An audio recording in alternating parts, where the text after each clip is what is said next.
our last of the summer.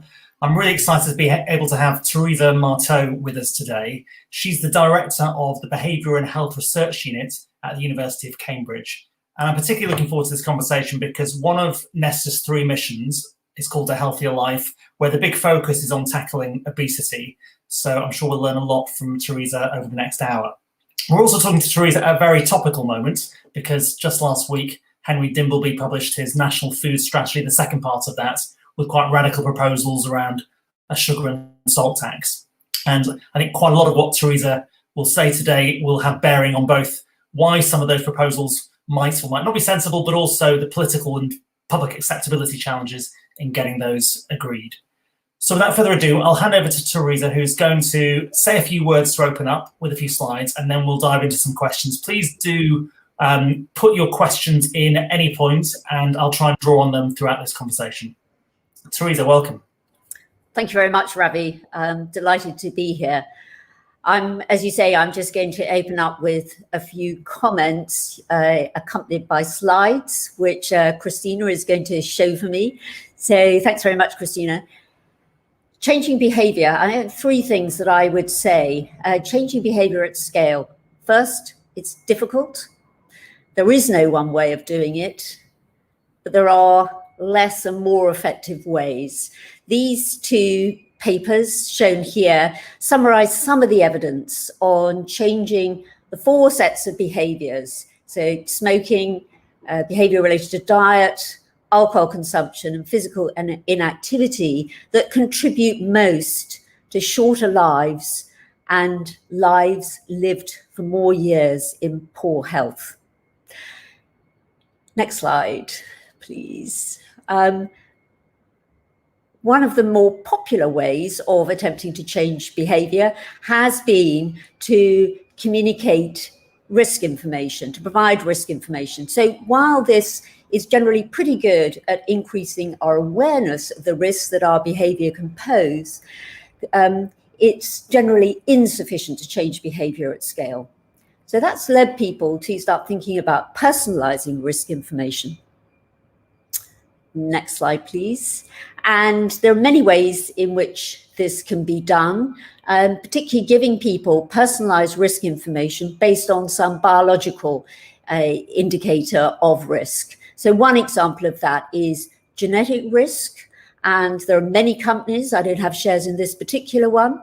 The idea is that in exchange for a sample of saliva and £100, I think last time I looked, you could find out your risk of developing one of the common chronic conditions, such as type 2 diabetes, and be given information on how any of the risks that you are informed that you personally have might be reduced.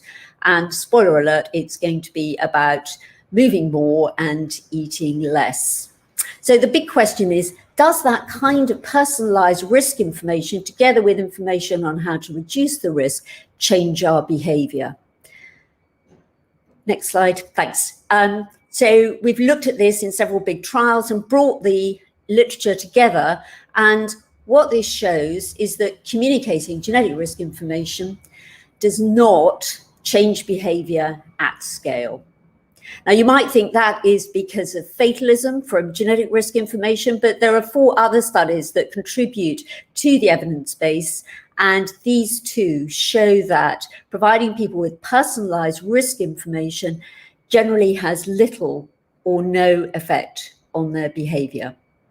If you could, thank you. Just keep that slide there. Sorry, go back. If you could go back, thanks. Just keep that slide there for a moment. And just to say that this information, while disappointing for some, is actually extremely important, because what it highlights, along with other evidence, is the importance of environments in shaping our behavior, often without our awareness, with environments having a much larger impact on our behavior than any intention to change our behavior, particularly the kinds of behaviors that we're focused on in this work. So next slide, please. This slide is top level. I'm not expecting you to read it.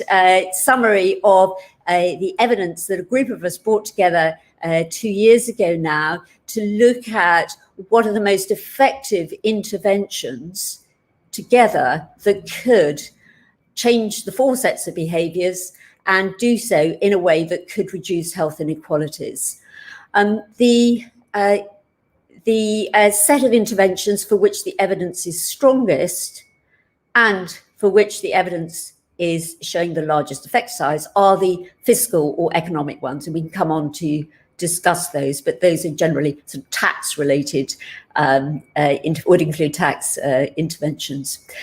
The next set of interventions are marketing ones, which generally involve restricting marketing and promotional activities. And then the third set, a very loose, sorry, go back, please. Sorry, thanks. A loose set of interventions, generally called availability, which involve removing products and activities that harm health, and replacing them with those that don't. So I'm just going to illustrate a couple of those and focused on those that contribute most to obesity, which, as Ravi has mentioned, is a particular focus at the moment for Nesta. So first of all, fast food outlets. The density of fast food outlets is strongly correlated with areas of deprivation. And we also know that obesity is patterned by areas of deprivation. Additional work has shown that both exposure to fast food outlets and low income independently are predictors of being overweight and obese. So those on the lowest incomes who are living in areas with high density of fast food outlets, if you like, have a double hit. What we don't know is by how much the density needs to be reduced to have an effect, a measurable effect on population health, in this case, overweight and obesity. And in the next 2 slides, I just want to show you the results of some interventions which have been conducted in my group, which look at changing some aspect of, first of all, the food environment and then the alcohol environment to look at the potential for reducing intake. So in this example, hard to read, it's 19 worksite cafeterias they were distribution sites for a major supermarket group in the UK. And what we did in those worksite cafeterias was to reduce the relative availability of higher energy food. So the menus and the food that were available were shifted. So the higher energy foods were replaced with lower energy foods. And for the higher energy foods, we also reduced portion size. And this is an intervention that was conducted over a 6-month period. And I just want you to look at the 2 bars on the left-hand side, which show the change with the horizontal bar being a no change compared to baseline. And if you could click, thanks, Christina. What we've shown overall is what we were measuring is not at an individual level, but at the cafeteria level, the change in the energy that was purchased per day. And so if you reduce the relative availability of higher energy food, then you get a reduction in the energy overall that's purchased in the cafeteria of just under 5%. And then if you add to that, as I said earlier, we're not looking at interventions on their own. So here it's important to look at what the additional impact would be of reducing portion size. We get an additive effect. So these are promising results and build on previous smaller scale studies. The next slide is focused on alcohol. We know that amongst adults who drink alcohol, energy from alcohol, so calories from alcohol, can contribute between estimated 4 and 10% of an adult's energy intake. Consumption of wine in this country has increased enormously since the 1960s. And we were interested in looking at just one of the cues that might affect consumption, which is wine glass size. And as you can see from this figure, wine glass size has increased over the last 3 centuries in England, but it particularly increased, they doubled in capacity from the 1990s until now, with the average wine glass having a capacity of just shy of half a litre, so it's around 450 millilitres. So the question is, does that affect how much we drink? If you could click, Christina, thanks. We've conducted various experiments in 5 restaurants and bars, bringing together 8 data sets. What we were able to show was in restaurants, but not bars, where wine is served with a smaller wine glass, so 300 milliliter compared to 370, then the amount of wine that's sold is reduced by around 7%. And that is an effect of people pouring more into the glasses from bottles. So these are just two examples. We need all the interventions in the table that I showed you in order to make an impact on population health, including obesity. And yet few of these policies appear. So why is that? One way of looking at this was proposed in a Lancet commission on the global syndemic of climate change, obesity and malnutrition. And they identified 3 particular barriers: inadequate political leadership and governance, that's not just in the UK, to enact the policies, and strong opposition to policies by powerful commercial interests, and finally, lack of demand for policy action by the public. I just want to say a little bit about the last 2. Christine, if you could just thanks. The activity of powerful commercial interests that have much to benefit from the status quo is captured well, I think, in the book, The Merchants of Doubt, where activities in the fossil fuel industry and tobacco industry, principally undermining the science and undermining the scientists, have been an activity engaged in for some decades. And on the far right-hand side, I've just got some images of adverts that were taken out by different industry groups at the prospect of government during the coalition years proposing policies. The top one was standardized packaging of tobacco that eventually was instituted. The second one is from the alcohol industry on minimum unit price, which in England we still don't have it. And the bottom one was the beverage industry, the soft drinks industry, at the prospect of the soft drink industry levy. Next, thanks. Also important in this is public acceptability, and going further than that, actually public demand of governments for policies that can be effective in achieving health, which we know is something that populations value. And just to say that the support for government intervention to change behaviour is gendered. It's higher consistently across studies amongst women. We can talk more about that. But it also varies with effectiveness, perceived effectiveness, and perceived fairness. I'm just going to say a little bit about perceived effectiveness. Next slide, please.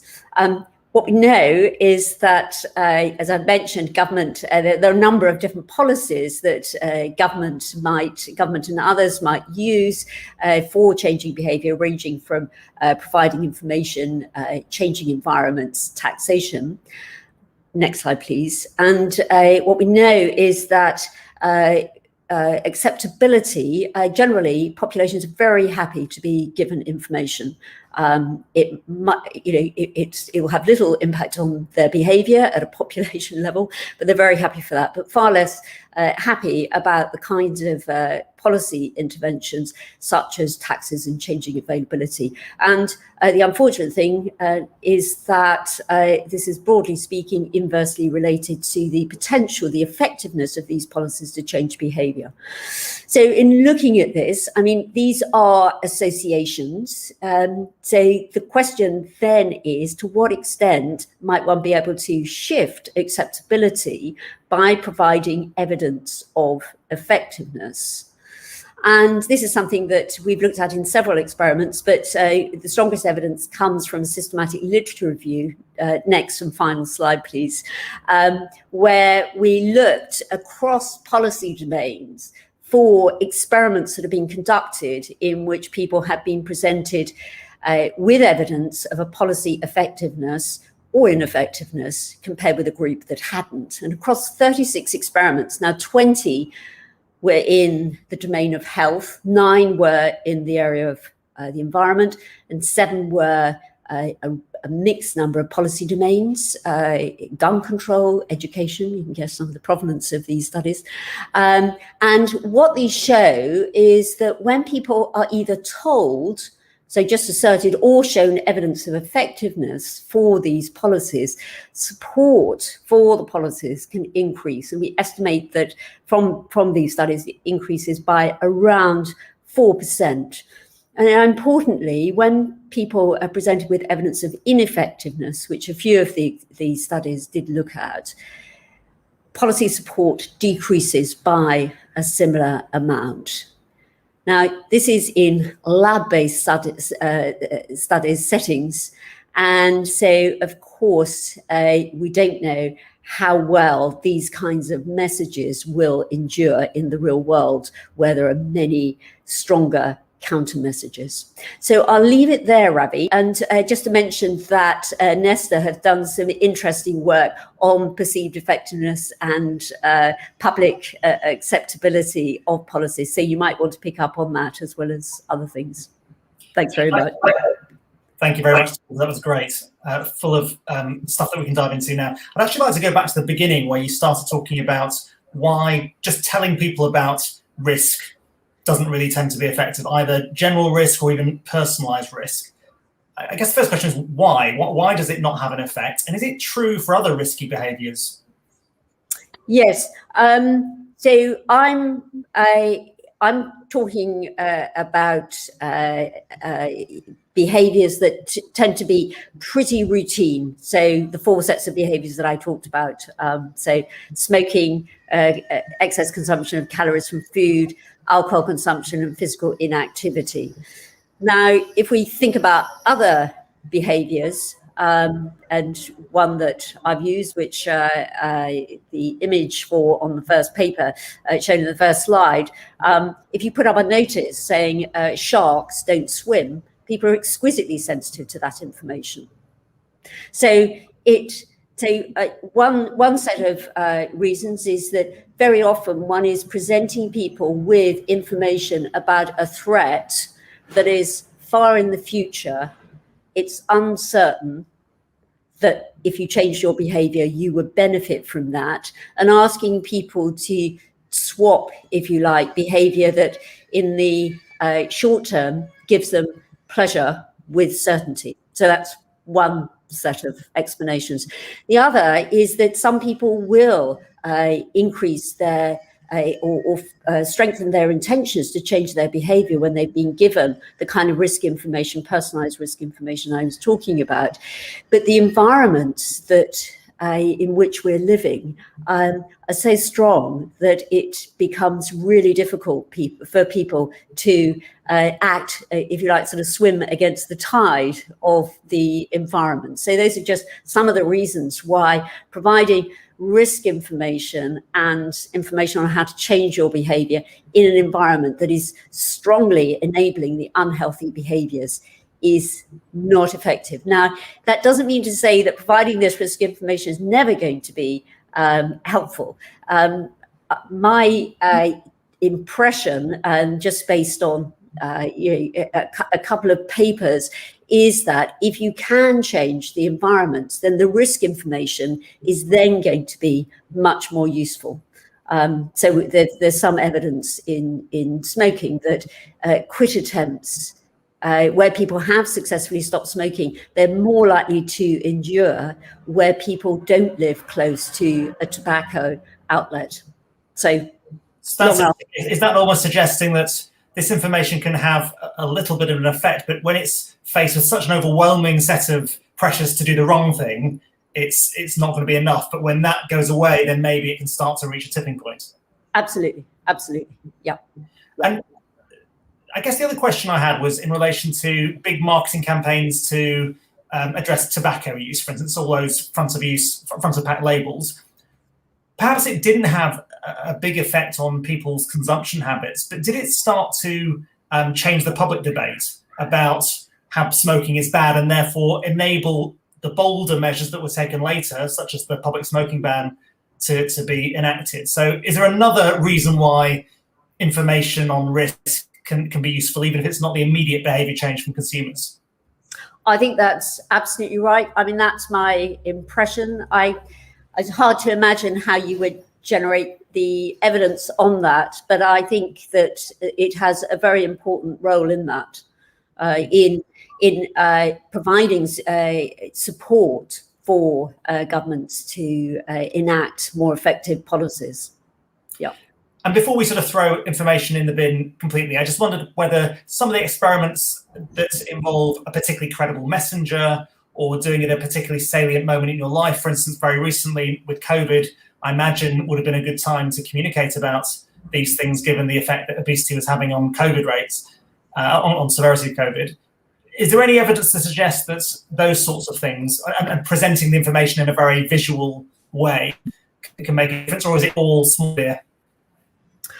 I don't know, and it is interesting that we had an obesity strategy last July on the back of COVID, and I think there's another one coming out quite soon that builds on that. I can see how it could work in either way, because it may well be that people are much more alert to the problem, but unless we change the food environments in which people are living, and obesity is heavily socially patterned, so we already have disadvantage in those communities, and so without doing much to alleviate that, I'm not sure how effective an obesity strategy would be that doesn't address some of those environmental drivers. The other point to mention, based on only 3 studies, because that's all I can find, and they're not experimental studies, but thinking about tackling health inequalities as and in particular poverty as a way of trying to change these behaviours. 3 small studies, one in the UK, one in the US, one in Canada, that if the incomes of the poorest households are increased just a small amount, then in one of the studies, purchasing of the amount of money spent on fruit and vegetables went up, and in all 3 studies, the amount of money spent on tobacco and alcohol went down. So that is slightly against dominant thinking, and people don't know the mechanism, but it's thought that alleviating the stress of poverty actually does quite a bit, particularly in the poorest households, of freeing people up to be able to think about futures. But I would still go back to it may well be a good time, but I think it's a good time for effective policies that are tackling the environments that are driving the problem. That's fascinating, Theresa. It echoes some of the findings internationally when you give people cash transfers. Lots of concerns that if you give people cash transfers, they'll spend it on exactly the things you mentioned. But actually, all the surveys suggest it's well spent and it's effective. But it's amazing how strong that concern remains. There's a question from Javita Lung about whether this effect is the same across different ages. So, for instance, are adolescents more likely to take risks and therefore perhaps be less open to this. And I just wanted to broaden that question out to the variations between different classes and different ages. Are there any differences that are notable? What in? So I think what I was trying to get at is that presumably consumption patterns of food are quite different given the big health inequalities that we see, and that there's a sort of very regressive social gradient that you mentioned. So why is that? Is that just a function of what you were saying before, which is about money, and is it driven by that, or are there other reasons why there are big variations by socioeconomic group? So there'll be many factors, and so one of it is money, but working in ways that isn't straightforward, as we've just discussed. The other is the environments, the physical environments in which people are living. And I think that that's shown by the density of fast food outlets, that you've got a sort of double hit for those individuals who are most likely to be obese or overweight. There's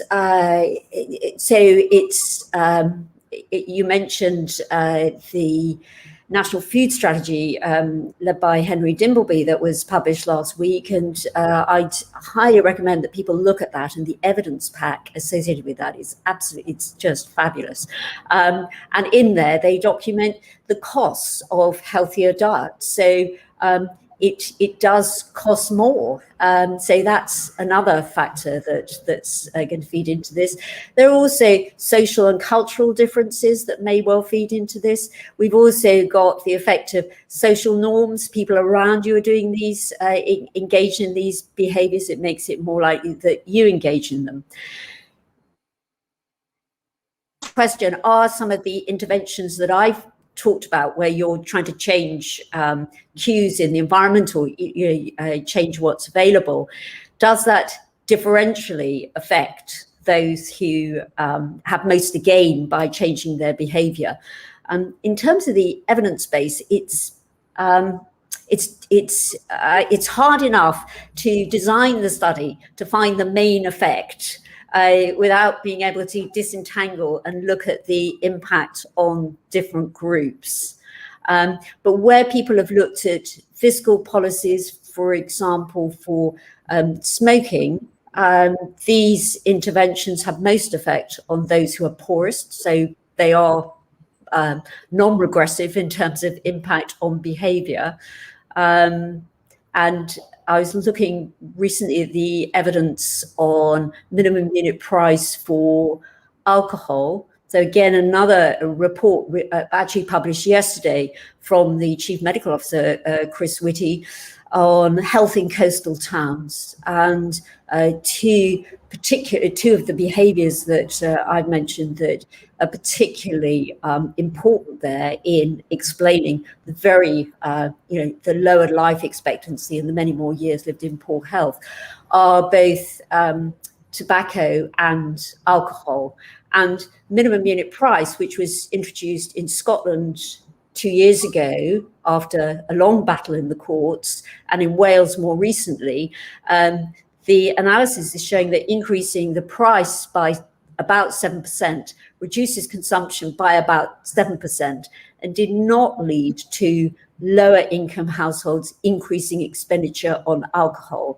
So what it did was it had a positive effect on those who were drinking most without being regressive. So I think it depends on what the targets are, and also how the policy is designed. But alcohol's an interesting example of how tastes and preferences change and differ across countries. Do we actually understand, for instance, why those habits change over time? And is that a sort of potential way to intervene that's perhaps less structural than some of the suggestions that you outlined towards the end of your talk? Yeah, I don't know, possibly, but trying to engineer social and cultural change, you know better than me, but yeah. I'm not sure how easy that is. What we do know is price is one, it is an important driver, and minimum unit price was resisted through the European courts by the alcohol industry, and we've got good evidence that it's not a panacea. There is no one intervention, but this is an intervention that does reduce how much people consume. So you, some of the suggestions you had were around reducing portion size and changing the availability of produce. Obviously, that potentially runs up against commercial interests that you also mentioned as a major blocker. Are there ways of getting supermarkets and food producers to embrace this in a way that is in their financial interest? And I guess in some areas, it actually might make them more money if they can sell the same product that's make it slightly smaller at the same price. But there are definitely potential tensions that would make a supermarket, for instance, not go with what you're suggesting and make healthier foods more prominent in their supermarket aisle. So what can we do on that? I think two things spring to mind, and this came out in the point that came out in the National Food Strategy last week.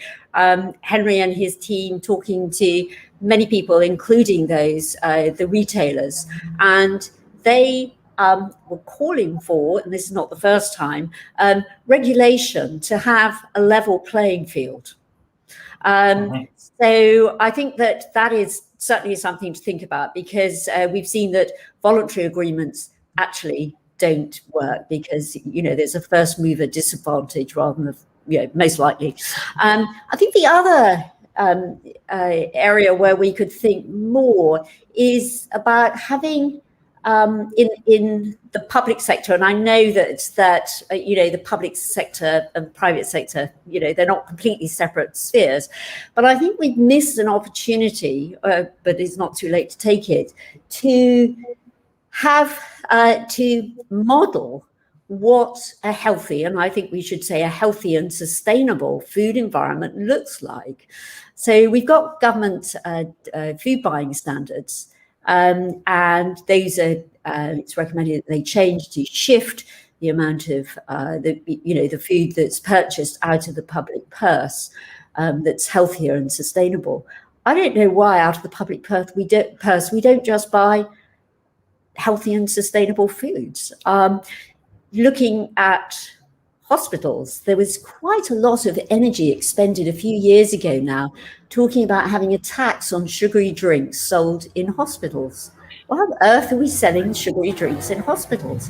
Now, NHS Scotland has got, I'm not sure on the precise regulation, but they have a system in place whereby outlets in property owned by NHS in Scotland have to sell the proportion of food that's sold that is high in fat, sugar and salt can't be higher than 50% for food and can't be higher than 30% for drinks. But as I say, why don't we go for 100%? And it's not just about the content, the nutritional content, it's also about the portion size. So wouldn't that be fabulous? I mean, none of us really know what a healthy and sustainable food environment looks like. So we're missing that opportunity. So that is where I would encourage people to be much more radical. I don't know if it's something that Nesta might think about wanting to partner with some organizations. They don't have to be public sector, but organizations where the public goes in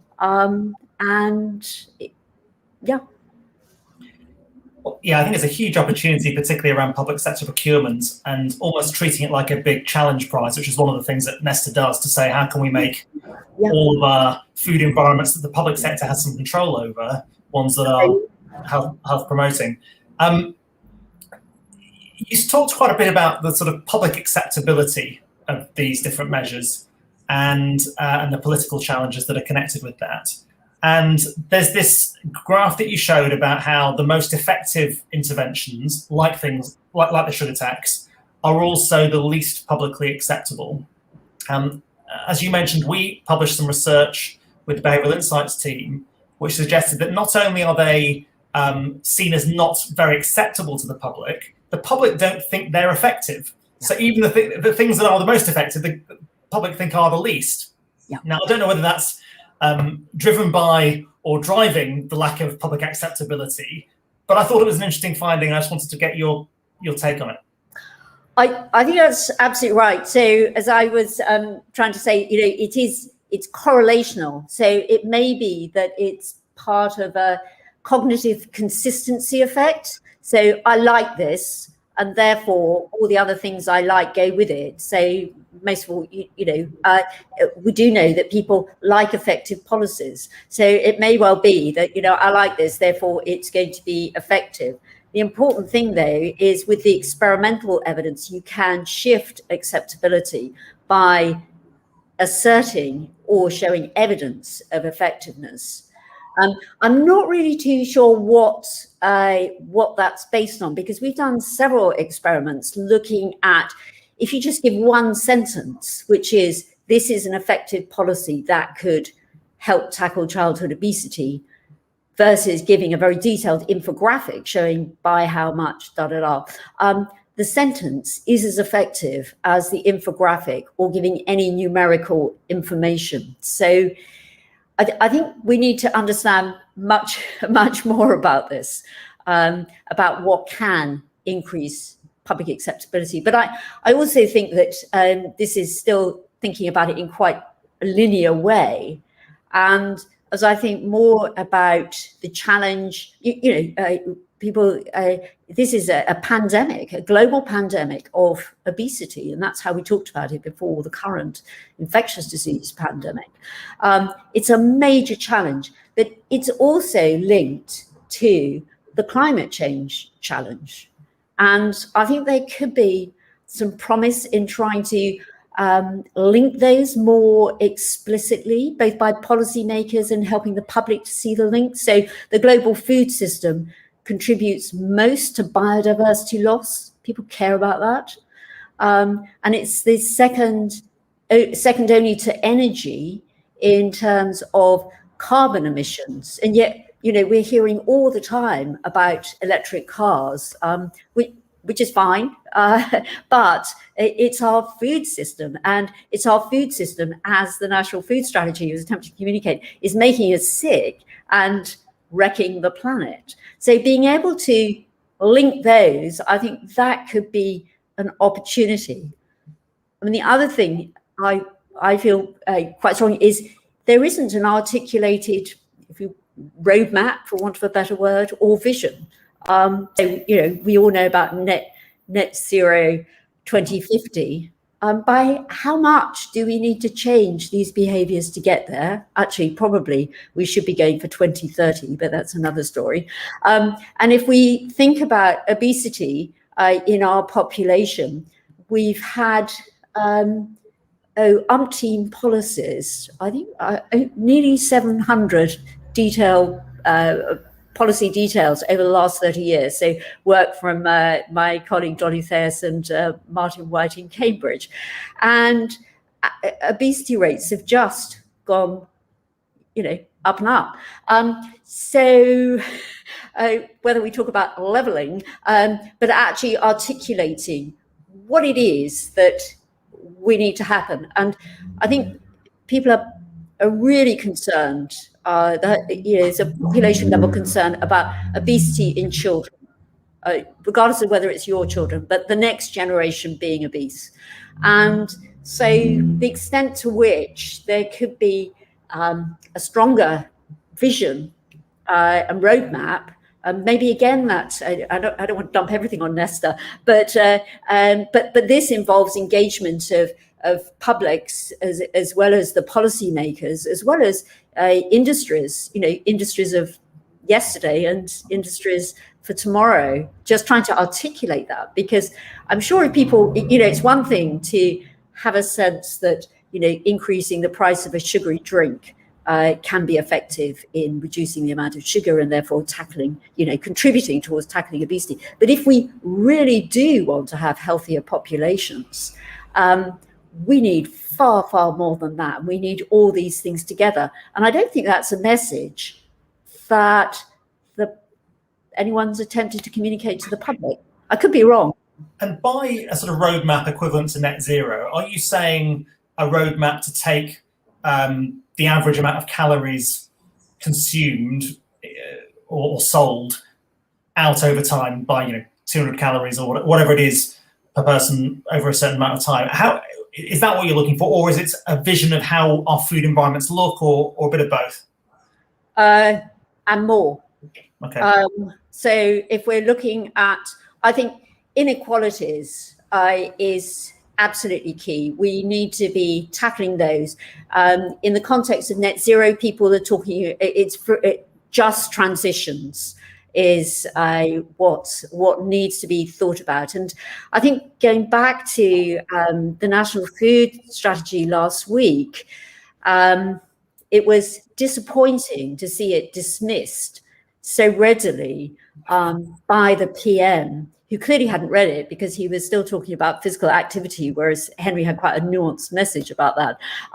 To see it so readily dismissed about for being regressive, hardworking families, and that absolutely wasn't what was being suggested in quite a complex proposal on pricing.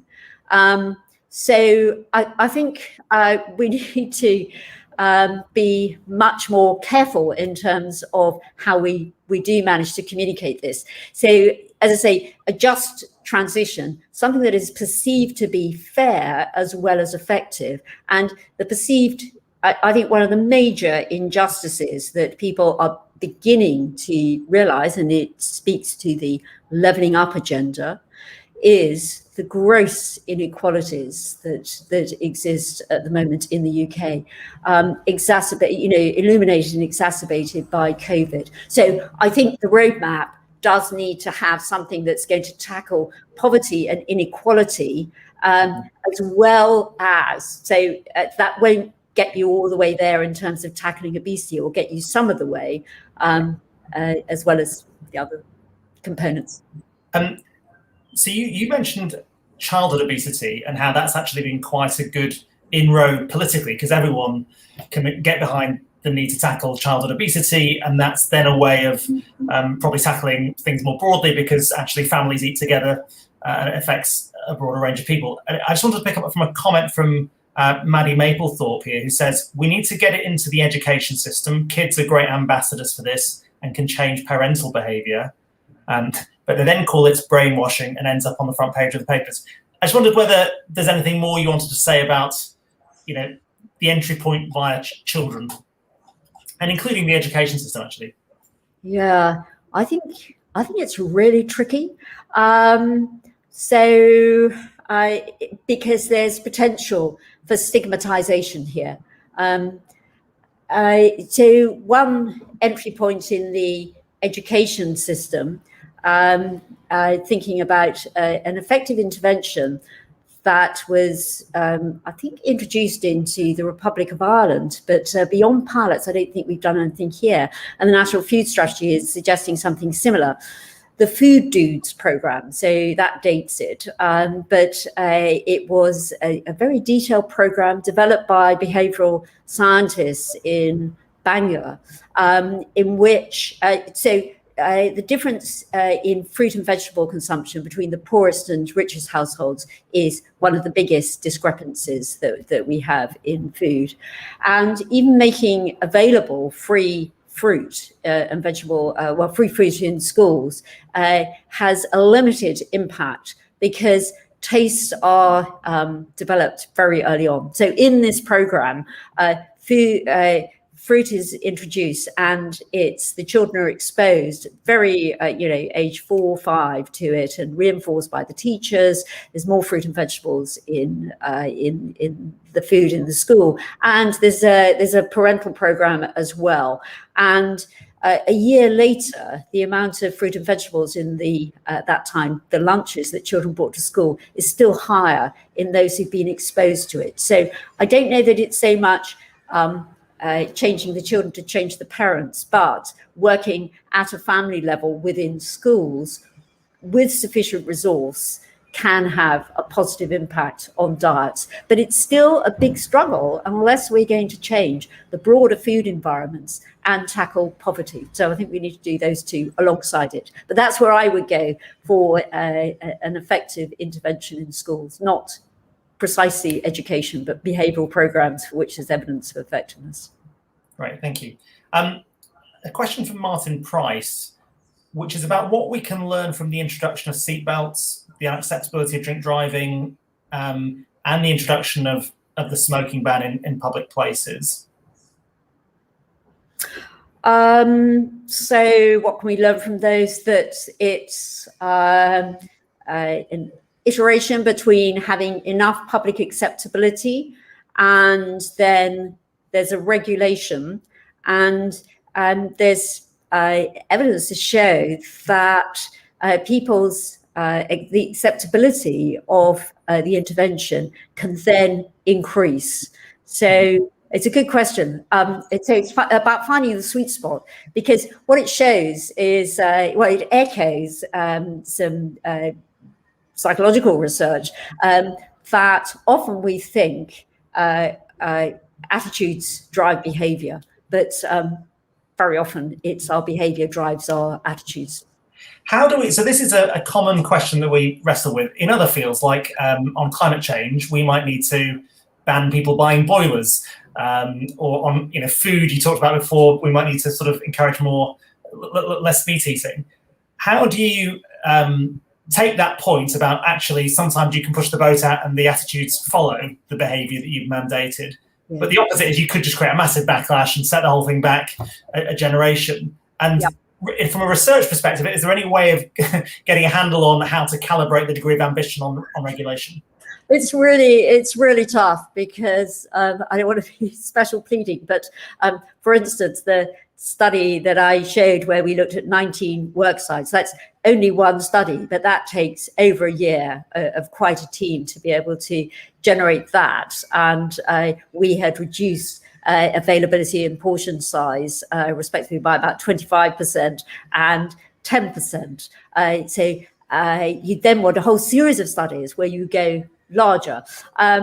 So in several studies now, both looking at reducing energy density of food that's available, and also in a series of studies conducted by a then PhD student, Emma Garnett, looking at increasing the proportion of food available in college cafeterias that are plant-based.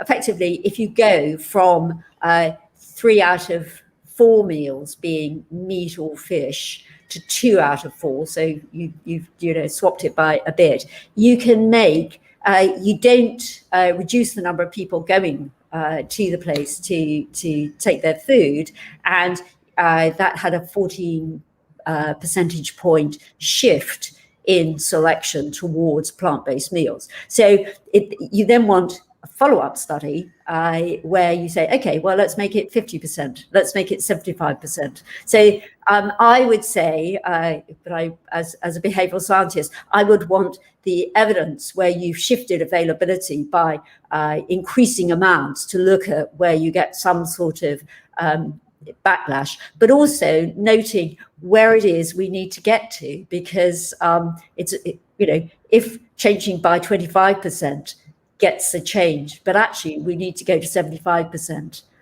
that then becomes relevant to a question: how do we get to 75% in an acceptable way without backlash?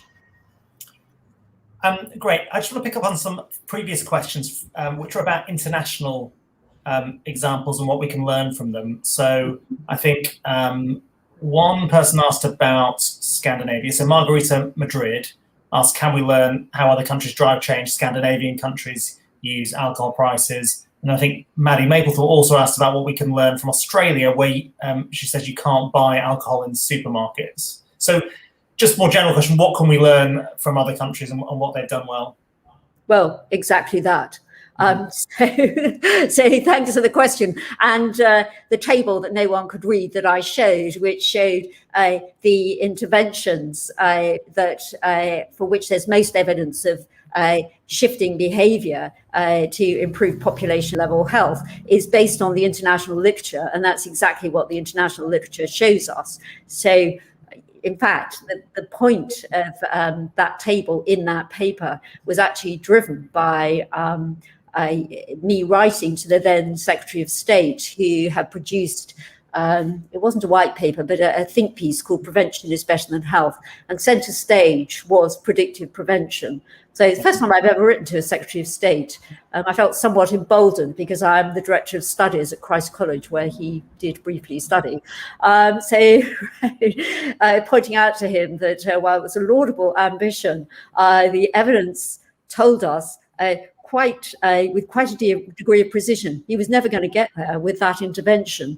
And all credit to him, he wrote back and thanked me for offering to put on a seminar. So we did do that, and we gathered together, and it builds on international literature of the kind that's just been mentioned in Australia and Scandinavia. And that is the value of synthesizing existing literatures. Now, obviously, it would depend in part on, there'll be cultural context, but nonetheless, those show that availability, whether it's in time or space, and pricing are the two most effective sets of interventions.